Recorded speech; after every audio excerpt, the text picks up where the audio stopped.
النهارده بقى جايلكوا بكتاب غريب شوية.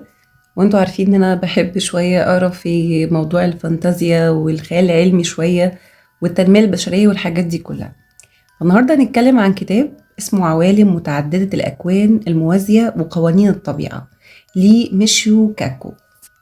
الكتاب ده نزل سنة 2004 وهو كتاب علمي مبسط بيشرح مفاهيم فيزيائية معقدة بطريقة سهلة لعامة الشعب. ميشيو كاكو هو عالم فيزياء نظري أمريكي من أصل ياباني. اتولد سنة 1947 في كاليفورنيا، أستاذ فيزياء بجامعة نيويورك، واشتهر بكتاباته اللي بتشرح الفيزياء الحديثة زي الميكانيكا والكم والنسبية للناس العادية بأسلوب سهل وممتع. تعالوا نشوف بقى ونتكلم عن الكتاب بكل تفاصيل. العنوان من بدايته يبان ان هو عادي وكتاب بيتكلم عن الفيزياء مثلا والرياضة وكل الحاجات دي، لكن هو الكتاب مش بيتكلم عن كده خالص. الكتاب بيتكلم عن ان ممكن هل في عوالم تانية غيرنا او كوكب تاني غيرنا ناس عايشة عليه مثلا، ومش مسموح لنا ان احنا نشوف ده. تعالوا نشوف بقى الفصل الاول بيتكلم عن ايه. بداية السؤال، احنا لوحدنا؟ ده سؤال اكيد ناس كتير قوي سألته لنفسها، وانا عايزه اقول لكم وانا صغيره في ثانوي كده سألت نفسي السؤال ده ورحت سألته لاهلي: هو احنا عايشين لوحدنا ولا في ممكن يكون على كوكب تاني ناس تانية عايشه؟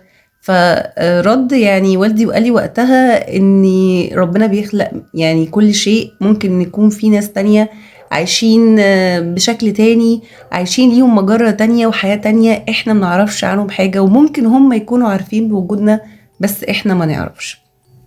هو هنا بيجاوب على السؤال اللي كلنا سألناه لنفسنا وسألناه لأهلنا كمان. زمان كان في سؤال دايما بيشغل دماغ العلماء: هو الكون ده كبير قد ايه؟ واحنا فعلا لوحدنا فيه؟ بس مع تطور العلم السؤال بقى أعمق شوية: هو الكون ده واحد بس ولا فيه أكوان تانية حوالينا؟ ودي بداية الرحلة اللي خدت ميشو كاكو علشان يكتب الكتاب ده. كتاب بيقولك بكل بساطة في عوالم تانية وانت ممكن تكون موجود في بنسخة تانية. الفصل التاني بيتكلم عن نظرية الأوتار، عزف الكون السري. تخيل لو قلتلك ان كل حاجة في الكون من الدبانة لحد المجرة مصنوعة من خيوط صغيرة جدا، خيوط بترن زي أوتار الجيتار. ده ببساطة جوهر نظرية الأوتار الفائقة اللي بتقول إن كل جسيم في الطبيعة، كل جسيم في الطبيعة هو مجرد نغمة مختلفة على وتر صغير جدا، والخيوط دي بتعيش في 10 أبعاد أو أكتر، مش الأربعة اللي إحنا عارفينهم: الطول والعرض والارتفاع والزمن. وده بيفتح الباب لفكرة الأكوان المتعددة، لأن في أبعاد إحنا مش فاهمينها أصلاً. الفصل الثالث بيتكلم عن الأكوان المتعددة، كل قرار بيخلق عالم. واحدة من أغرب وأجمل النظريات اللي بيتكلم عنها ميشو كاكو هي إن كل مرة بتاخد فيها قرار حتى لو بسيط بيتخلق كون جديد. يعني لما قررتي تفطري فول بدل الجبنة، في نسخة تانية منك فطرت جبنة وعايشة في كون موازي. الفكرة دي اسمها نظرية العوالم المتعددة، وبتقول إن الزمن بيتفرع مش بيمشي في خطوط مستقيمة.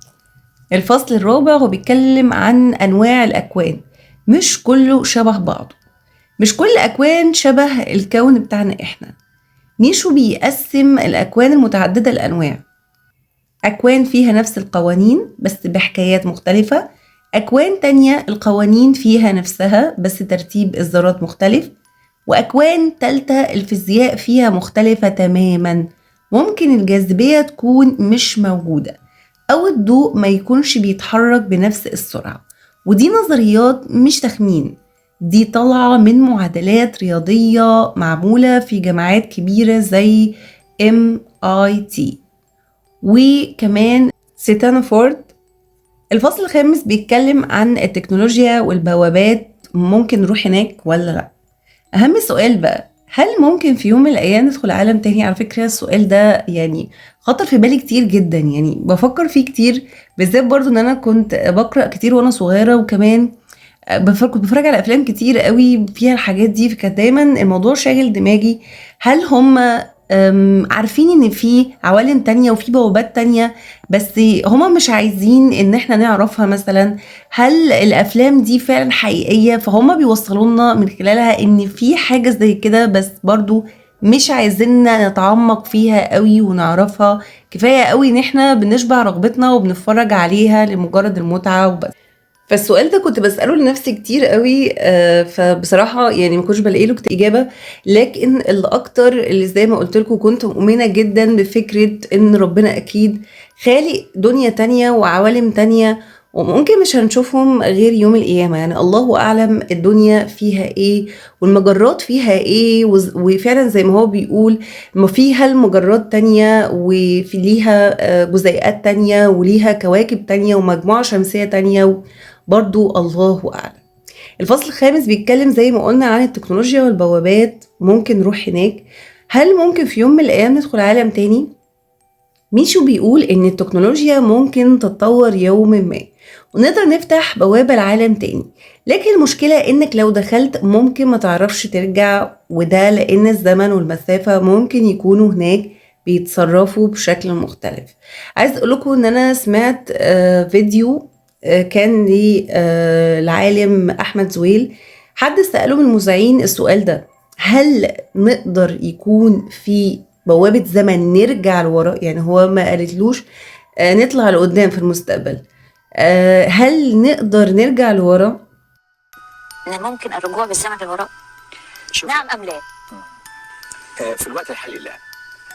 لكن في نظريات كتيرة جدا بتقول ان في احتمال ان احنا to reverse time، بيسموها reverse، بيسموها reverse. في تجربة اتعملت في اساتذة هنا فاضلين في مصر يعرفوا على الموضوع. أجاب عليها قال حاليا لا. حاليا لا، يعني هل ممكن مع التطور ان احنا نقدر نرجع لورا، نرجع بالزمن؟ دي برضو ساعتها انا سكت، لان برضو يعني احمد زويل مش اي حد، يعني ده عالم كبير جدا وحاصل على جائزة نوبل ويعني حاجة كبيرة قوي، فاكيد اي كلمة بيقولها مش بتبقى لمجرد يعني حد بيسأله بيجاوب وخلاص، لا، اكيد بيبقى مترتب عليها حاجات كتير. قال لها ممكن بعدين، يعني قال لها ممكن بعدين في المستقبل. طبعا التصوير ده تقريبا كان في سنة 2006 حاجة زي كده، طبعا فات عليه وقت كبير جدا. فهحاول برضو احنا نقرا في الموضوع ده اكتر، ولمجرد التطلع اكيد يعني ربنا برضو يعني اكيد، يعني ربنا لو راد ان احنا نرجع بالزمن نرجع، بس حتى ان احنا نرجع بالزمن دي مستحيلة. بالنسبة لي انا شايفة ربنا مستحيل يخلي الانسان يرجع بقدره، يعني يرجع بالزمن عشان يغير اقداره. فده افلام، يعني انا شايفاها بالنسبه لي ان هي افلام مستحيل تكون واقع. حتى المستقبل برضو بتاع ربنا، اكيد ربنا عمره ما هيخلينا نتطلع على المستقبل، وده مستحيل، لان المستقبل بتاع ربنا والا كان زمان عارفين يوم القيامه امتى يعني. فده برضو انا شايفه ان هو مستحيل ربنا يخلينا نتطلع على الغيب، لان احنا لو طلعنا على الغيب اصلا هيتمنى ان احنا نرجع للحاضر بتاعنا عشان ما نشوفش او نعرف احنا هنمر بايه بعدين. وطبعا اللي فات فات وبنبتدي نعيش في الحاضر بتاعنا. لكن المشكلة انك لو دخلت ممكن ما تعرفش ترجع، وده لان الزمن والمسافة ممكن يكونوا هناك بيتصرفوا بشكل مختلف. الفصل السادس بيتكلم ده كله حقيقة ولا خيال علمي. في فرق بين العلم المبني على نظريات والعلم اللي اتثبت بتجارب.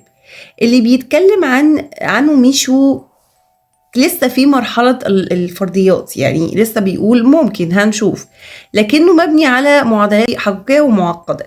يعني هو دمج بقى الذرات، بقى هو عالم فيزياء فهو فاهم هو بيعمل ايه، لكن هو مش بيقولك في اكوان تانية، لكن بيقولك لو النظريات دي صح يبقى في اكوان تانية، واحتمال نكون احنا جوه واحدة من ملايين الاكوان. هو الراجل ده انا ما اعرفش بصراحه هو كانت ديانته ايه، بس الكلام اللي بيقوله يعني عقلاني جدا. يعني هو بيتكلم كلام فيه عقل شوية.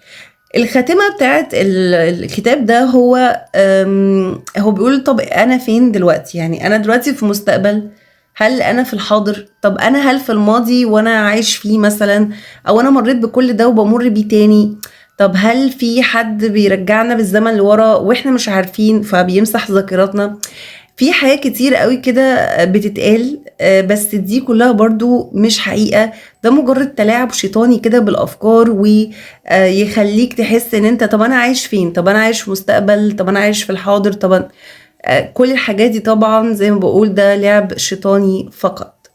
بس بعد ما خلصت الكتاب ولخصته ممكن تلاقي نفسك يعني ايه بتبص للكون بشكل مختلف. انا بصراحة يعني بحس ان انا بقيت ببص بصراحة للحياة من ساعة ما قريت الكتاب ده بشكل مختلف شوية. يعني هتسأل نفسك لو قريت الكتاب ده طب ليه انا هنا مش هناك؟ يعني هتلاقي بقى نفسك طب انا فين؟ طب انا حاضر ولا انا مستقبل ولا انا ماضي ولا انا بعيش ايه دلوقتي؟ طب لو كنت اخدت القرار التاني، يعني انا مثلا اخدت القرار اول، طب انا في القرار التاني ده كنت بقيت فين دلوقتي؟ يعني حد مثلا اختار شغل معين وساب الشغل التاني، طب انا لو كنت كملت في الشغل التاني ده هل كان هيبقى احسن ليا؟ طب ومين في الاكوان دي؟ يعني مين النسخ التانية اللي موجودة في الاكوان دي اللي شبهي، او مثلا نسخة مني او جزء من عقلي فيها، او ايا كان. يعني مين يعني مين هم وعايشين ازاي، وهل هم يعرفوا بوجودنا ولا لا؟ دي كانت بالظبط نية ميشو كاكو، مش بس يشرح لكن يخلينا كمان نفكر في الموضوع ده. طبعا الكتاب ده بالنسبة لي هو زي ما قلت لكم انا بحب دايما لما اقرا اي كتاب انا بعيش حالته بصراحة، لكن بمجرد ما بقفل الكتاب انا بنهي الحالة، ما بحبش ان انا اعيش فيها خالص، لان دي كلها افكار ناس بيحطوها في كتب ولازم ان انت ما تقتنعش بيها. يعني هي مجرد افكار انت بتقراها بتفتح مدارجك في حاجات تانية. يعني هنا في اجزاء حقيقية وفي اجزاء مش حقيقية، مش لازم ان انا بعد ما اقرا اي كتاب اعيش فيه بقى واقعد اقول لا واكيد في كذا. دي حاجات بتاعت ربنا، ويخلق ما لا تعلمون. يعني هو قادر ان هو يخلق اي ناس تانية في كوكب تاني، في عوالم تانية، في دنيا تانية، في كواكب تانية، مجرة تانية، ومجموعات تانية. ويمكن برضو هم عارفين ان في مجرة تانية ناس تانية عايشين فيها، لكن مش مسموح لنا ان احنا نعرف باكتر من ده. بتمنى الكتاب يكون عجبكم، لو حد قراه برضو ممكن يضيف لي تعليق يوضح لي فيه فكرته عن الكتاب. ما تنسوش لايك تشتركوا في القناة عشان يوصلكم كل جديد. بحبكم جدا جدا جدا، مستنية تعليق.